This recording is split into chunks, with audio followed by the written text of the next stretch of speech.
My co-author Paul James and I have been studying globalization since the 1990s, when it became a ubiquitous buzzword. But 2 decades later, it has come under sustained attack by national populists and other critics around the world.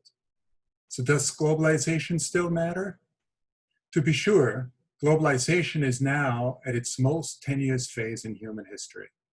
We call the current moment the Great Unsettling, shorthand for the intensifying dynamics of instability, dislocation, and insecurity.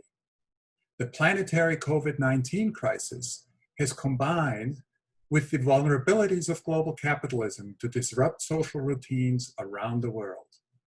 Social distancing has become a global term and government-mandated practice. And yet, instances of distance socializing via such digital platforms as Zoom or Google Hangout have exploded. The popular charge of deglobalization notwithstanding, Paul and I argue that we are not witnessing the death of globalization. We offer a more discerning analysis that suggests we should approach globalization not as a single phenomenon, primarily based on world trade and transnational financial flows, but as four major dynamics or formations. First, embodied globalization refers to the physical mobility of human bodies across the world. Second formation, we call object-related globalization, which covers the mobility of physical objects around the world. Third, institutionally related globalization refers to the global mobility conducted through agents of states or empires or institutions, transnational corporations, churches, sports clubs, and so on.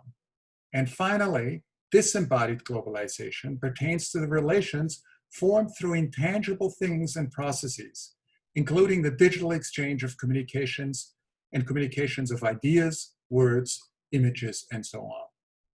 So we can picture these four macro configurations of globalization as perpetually moving tectonic plates that are bonded by synergies, but also driven apart by tensions. The most consequential movement of this juncture has been occurring between the increasingly digitalized, disembodied formation of globalization and the other three configurations. To put it in a nutshell, disembodied globalization has charged ahead while the others have not kept up the pace, is measured in terms of extensity, intensity, velocity, and impact. This great digital leap pertains to exploding data flows, multiplying computer processing power, novel digital devices, social media, the emergence of 5G networks, and so on. The list goes on. As the mobility of people, things, and institutions fails to keep up with the broadening of digital networks, disembodied globalization becomes stronger and begins to devour pieces of other formations. For example, the service sector is being cannibalized by digital globalization's growing ability to transform embodied workers thousands of miles away into disembodied telemigrants by means of new collaborative software packages. Based on our new conceptual framework, our analysis in this article not only enables us to push back more effectively against the common claim that globalization no longer matters, but it also opens up new perspectives on key concepts in the social sciences. It informs, for example, the study of power by bringing into sharper focus novel forms of disembodied power seeking to control and exploit human behavior. So here's our parting message.